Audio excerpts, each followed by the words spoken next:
Tu rêves de partir étudier aux États-Unis, mais tu te dis que c'est trop cher, les frais de scolarité sont élevés. Et bien, dans cette vidéo, je vais te partager comment tu peux partir étudier aux États-Unis dans les collèges communautaires à partir de moins de 8 000 $ par année. C'est inédit, ça se passe ici. Je vais te donner toutes les informations pour que tu puisses connaître concrètement comment ça marche et même sans test de langue. Donc, reste jusqu'à la fin de la vidéo pour ne manquer aucun détail sur cette opportunité de partir étudier aux États-Unis.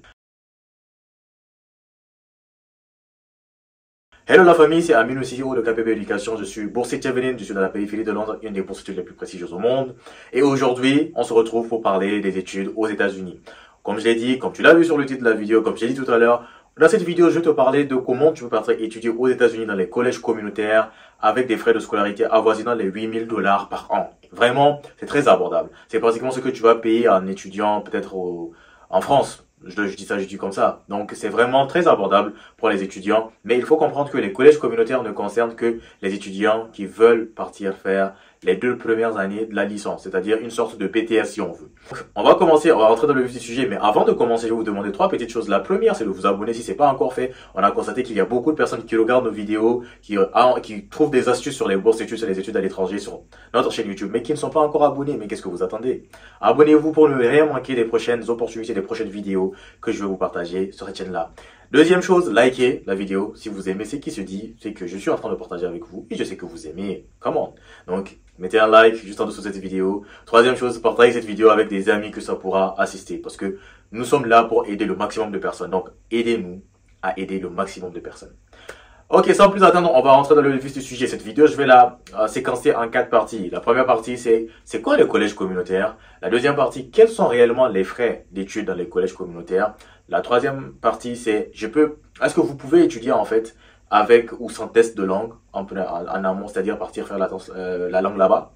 Et en quatrième lieu, comment la démarche se passe concrètement et comment est-ce qu'on peut vous aider? Sans plus attendre, on rentre dans le vif du sujet.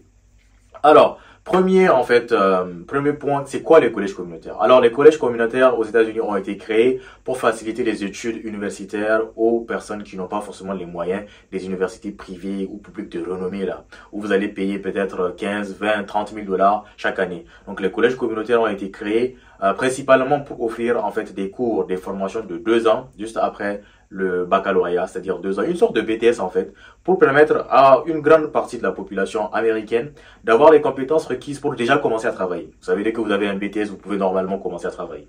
Donc c'est pour ça que en fait les collèges communautaires ont été créés et aujourd'hui les collèges communautaires bénéficient plus en fait aux étudiants internationaux qu'aux étudiants américains même parce que quand vous regardez la proportion des étudiants dans ces collèges communautaires là, il y a plus d'étudiants étrangers qui y vont en fait parce que c'est vraiment abordable comme je l'ai dit tout à l'heure.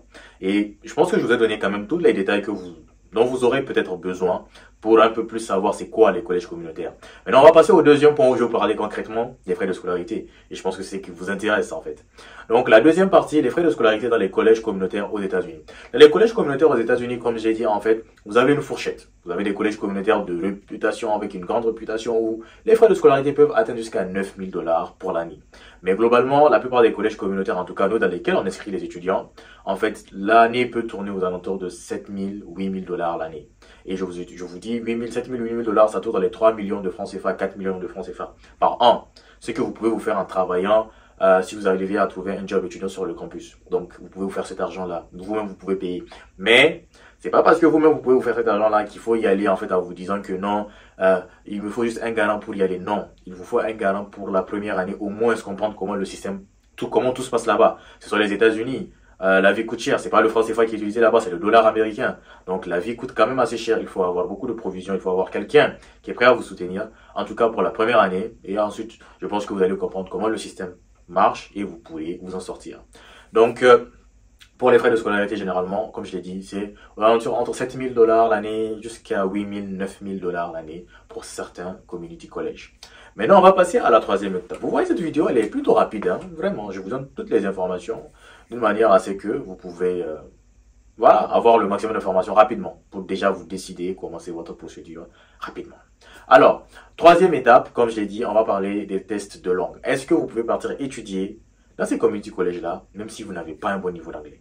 Et généralement, vous êtes en train de regarder cette vidéo en français. On sait que la plupart des gens qui regardent cette vidéo n'ont pas le niveau d'anglais, en fait, tant espéré pour partir étudier aux États-Unis directement. Donc, il faut en amont commencer par des cours de langue. Donc moi, je vous conseillerais, au lieu de partir par exemple au Ghana à faire les cours de langue, optez plus pour une option de inscrivez-vous en fait directement dans des communautés du collège. Chaque communauté du collège, bon pas chaque communauté du collège, quelques-uns proposent ce qu'ils appellent le English as a Second Language. C'est un programme en fait qui est destiné aux étudiants qui viennent de pays où l'anglais n'est pas la langue officielle, ou bien l'anglais est la langue officielle, mais pas si officielle que ça. Par exemple, je peux vous dire le Maroc, par exemple. Le Maroc, la langue officielle c'est l'arabe, ça veut dire Darija. Et la seconde langue, la troisième langue, c'est le français et l'anglais.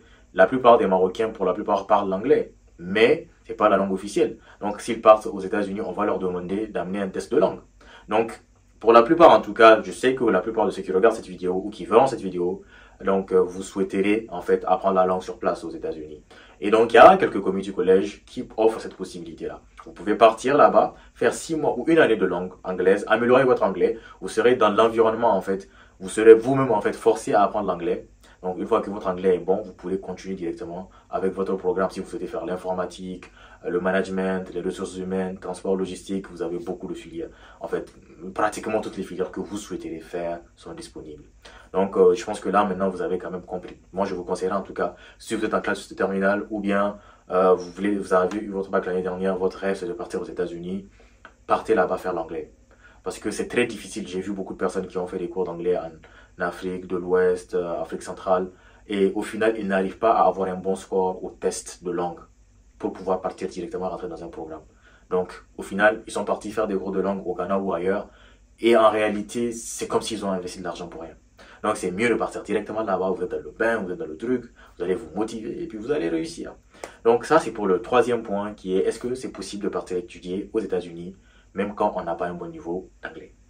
Quatrième point, on va parler de comment la procédure se passe du coup. Donc la procédure elle est assez simple pour vous, pour nous elle est assez simple, mais pour vous c'est un peu plus compliqué parce que vous ne savez pas comment ça se passe. Et c'est pour ça qu'on offre en fait, on a des accompagnements qu'on fait pour les étudiants en fait pour les aider à pouvoir partir étudier aux États-Unis. Par exemple là je vous mets un court extrait de témoignage d'une étudiante qui est à France qu'on a accompagnée pour les États-Unis et qui vient d'avoir son visa. Et on commence à chercher les logements. Déjà, je pense. Donc, comme vous l'avez vu, elle a eu son visa récemment, donc elle va partir. Là, on est en train de l'aider pour les recherches de logement. Donc, la procédure, comme je disais, elle est assez simple. Première étape, il faut trouver le community college qui vous correspond. Il y a certains étudiants qui connaissent, qui ont des parents dans certaines parties des États-Unis. Ou il y en a qui, eux, en fait, ils veulent juste qu'on leur trouve le coin le moins cher, où ils vont le plus apprendre et où, en fait, ils vont pouvoir progresser progressivement, professionnellement par la suite. Je vais prendre les deux cas de figure. Vous connaissez quelqu'un qui est dans une ville où vous voulez partir là-bas. Donc, nous, en fait, si vous nous contactez, on va rechercher les community college qui sont dans ces alentours-là, voir ceux qui offrent les cours de langue si vous devrez faire les cours de langue et, en fait, lequel on a la plus grande marge d'acceptation. Parce que ça sert à rien de postuler si vous n'allez pas avoir d'acceptation, si vous n'allez pas être accepté. Donc, c'est ce qu'on fait. Et c'est ce que vous devriez faire. Rechercher les universités, les community colleges qui proposent des cours abordables, qui ont un programme de ESL et qui sont dans la zone que vous recherchez. Maintenant, une fois que vous avez cela, il faut postuler. Il faut faire le affidavit, envoyer tous les documents, traduire vos bulletins et envoyer tout cela en fait au community college qui va étudier votre dossier. Et bien entendu, ils vont vous demander des trucs supplémentaires. Souvent, ils le font. Donc c'est mieux si vous avez quelqu'un en tout cas qui comprend l'anglais à côté. Donc nous les gens qu'on accompagne n'ont pas de soucis parce que moi alors là je suis même anglophone je me peine un peu quand je parle en français. Voilà, je l'ai dit. Donc voilà, une fois que vous avez postulé, il faut attendre le retour de cette université, de ce community college là avec le I-20. Le I-20 c'est le document qui prouve que vous avez une admission. C'est comme l'attestation d'inscription en fait. Donc une fois que vous avez le I-20, ça veut dire que vous pouvez progresser à la seconde étape qui est la partie visa. Donc il faut faire payer les frais de sévice, remplir le formulaire DS-180. Une fois que vous avez tout, trouver un rendez-vous visa, en fait dans l'ambassade à laquelle vous voulez faire votre rendez-vous visa, c'est-à-dire dans le pays dans lequel vous souhaitez le faire. De préférence, faites-le chez vous, dans votre pays d'origine, pour ne pas avoir des soucis. Et ensuite, préparez l'entretien pour le visa, parce que le visa des États-Unis il est un tout petit peu différent. Donc il faut très bien se préparer parce que c'est en face à face que ça se passe. Si jamais vous faites un truc comme ça, le gars n'a pas aimé votre truc là. Vous n'avez pas le visa. Donc il faut bien vous entraîner et tout. Donc globalement la famille c'est comme ça que ça se passe. J'espère que vous avez toutes les informations que vous souhaitez avoir. Et si jamais vous êtes intéressé par être accompagné par notre équipe, il vous suffit de commenter en dessous de cette vidéo USA 2025. Notre équipe va vous contacter On va vous envoyer le lien pour nous contacter via WhatsApp. On va vous donner nos offres. En ce moment, on fait même des promotions pour accompagner le maximum d'étudiants à pouvoir partir, à réaliser leurs objectifs. Et donc, voilà, on est là pour vous assister pour que vous puissiez partir étudier aux États-Unis, en l'occurrence dans cette vidéo, mais on assiste pour n'importe lequel des pays. Donc, si ce n'est pas les États-Unis qui vous intéressent, si c'est un autre pays, n'hésitez pas à le mettre dans les commentaires et notre équipe se fera une joie de répondre à votre commentaire et bien sûr à vous assister à pouvoir partir étudier là où vous le souhaitez. Nous sommes à la fin de cette vidéo. Merci d'avoir suivi cette vidéo. Ça fait plaisir. C'était Aminou.